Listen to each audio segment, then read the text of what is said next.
Olá, tudo bem? Aqui é o professor Jerônimo, com J, como você já sabe. Hoje eu quero falar contigo sobre uma questão bastante relativa, porém bastante pertinente também. Você ganha bem? Quando eu faço essa pergunta para meus alunos, clientes, em palestras, aulas, treinamentos, durante meus processos de coaching, quando as pessoas se queixam do salário, da renda, a pergunta sempre fica no ar. Ou seja, pouca gente sabe responder se de fato ganha bem ou não. E eu costumo realmente responder que todos ganham bem.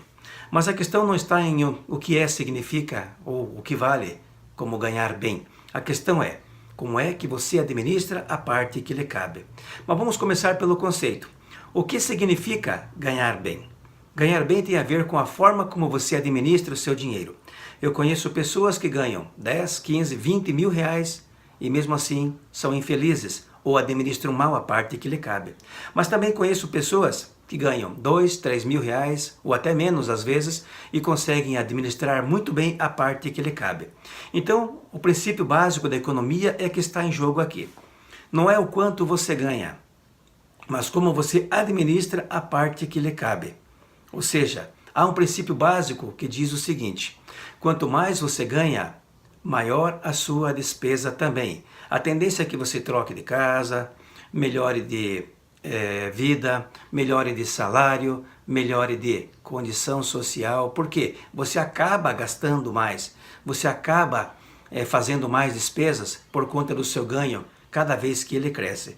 Poucas pessoas têm a consciência de guardar, ou seja, de simplesmente administrar aquela diferença que muitas vezes não é necessário gastar. Mas é claro que você vai mudando o teu padrão e as coisas vão aumentando relativamente ou proporcionalmente àquilo que você ganha. Como eu falei, ganhar bem é o que você ganha para sobreviver, pagar as contas em dia, ter um padrão relativamente confortável de vida e, além de tudo, ainda guardar para os anos difíceis que vêm da velhice. Bom, eu vou deixar aqui algumas dicas que eu considero essenciais, fundamentais para que você consiga ser mais feliz do que você é, ainda que você não tenha aumento de salário. Como eu já disse anteriormente, em primeiro lugar, a questão não é quanto eu ganho, mas como eu administro a parte que eu ganho. Lembre-se sempre daqueles princípios ou daquele princípio básico que está lá nos Princípios da Mente Milionária, do T. Harv Eker, está lá no Homem Mais Rico da Babilônia, do George Clason, que é um livro muito legal de se ler. 10% do que você ganha é seu, é para guardar, é para os anos difíceis, é para aqueles momentos em que você não espera uma adversidade, em que geralmente aparece quando você está menos preparado. Então a questão é como é que eu vou conseguir a partir de agora guardar pelo menos uma parte daquilo que eu ganho.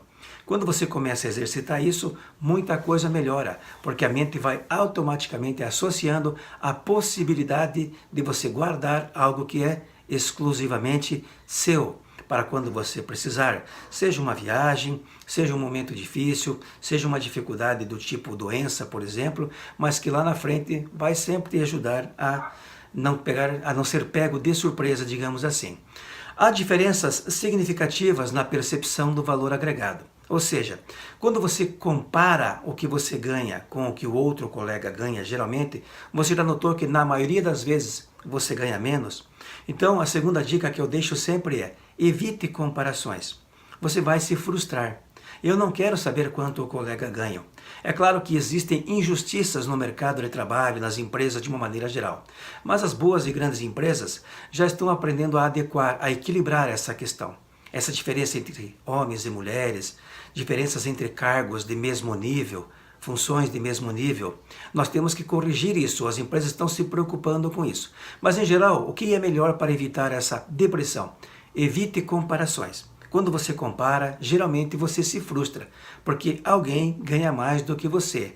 E lembre-se, as histórias são diferentes, os tempos de entrada são diferentes, às vezes a formação conta bastante, a experiência.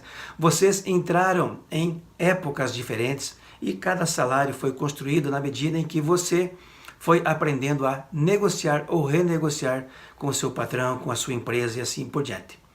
Muito bem, a terceira dica importantíssima que fica é: sem consciência financeira não há salário que dê jeito. Não há salário que corrija a pobreza de espírito. Existem pessoas que preferem passar a vida toda reclamando em vez de construir algo produtivo, de conseguir algo diferente para fazer, de agregar valor em horas de folga, em horas onde os intervalos são necessários e suficientes para você pensar diferente, em agregar valor, em fazer algo que possa complementar a sua renda. Então, não adianta você ganhar bem e ter pobreza de espírito. E a pobreza de espírito geralmente acontece ou aparece quando você compara, quando você começa a reclamar e quando o teu pensamento pesa muito mais para o lado negativo do que positivo. Quarta dica importantíssima, lembre-se.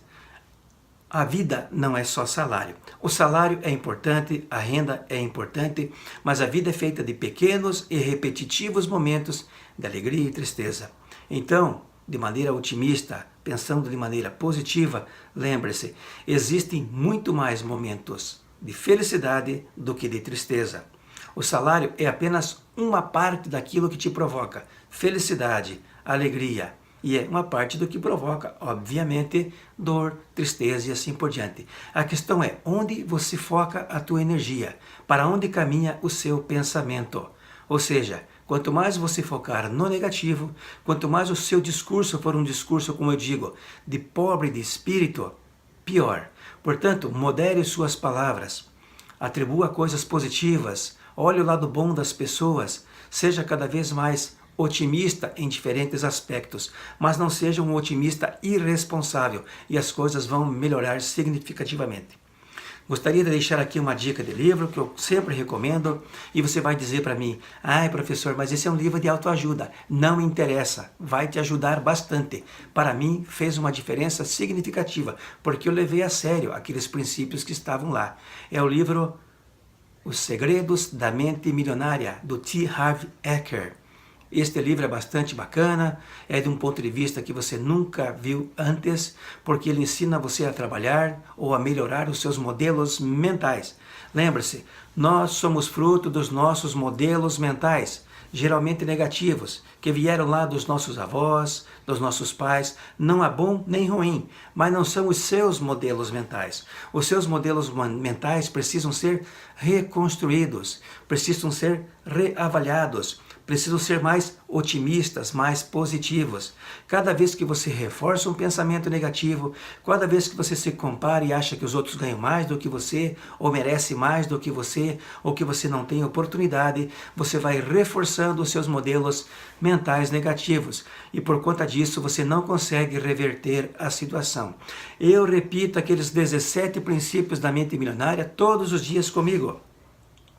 E posso dizer aqui por experiência que mudou muito a minha forma de ver a vida, o mundo, o dinheiro. Como dizia Gandhi, o dinheiro em si não é mau, o capitalismo em si não é mau, mas o uso que fazem dele o transformam no mal. Portanto, a gente precisa repensar alguns valores, alguns conceitos, algumas maneiras de ver o mundo, a vida, o dinheiro, e tudo isso vai fazer com que você reverta as situações de dificuldade, de adversidade. Claro, quer saber mais? Vou deixar aqui o link para você ir até o meu site e ler vários artigos onde você pode, de fato, mudar o teu modelo mental, mudar a forma de administrar dinheiro e assim ser muito mais feliz do que você é hoje. Pense nisso e seja bem mais feliz. Obrigado por estar aqui no meu canal. Não esqueça de curtir, compartilhar e visitar o site regularmente. Se ainda não se inscreveu, faça-o agora e terá aqui dicas semanais de como ter uma vida mais rica, mais digna, mais humana e mais desafiadora. Até o próximo vídeo.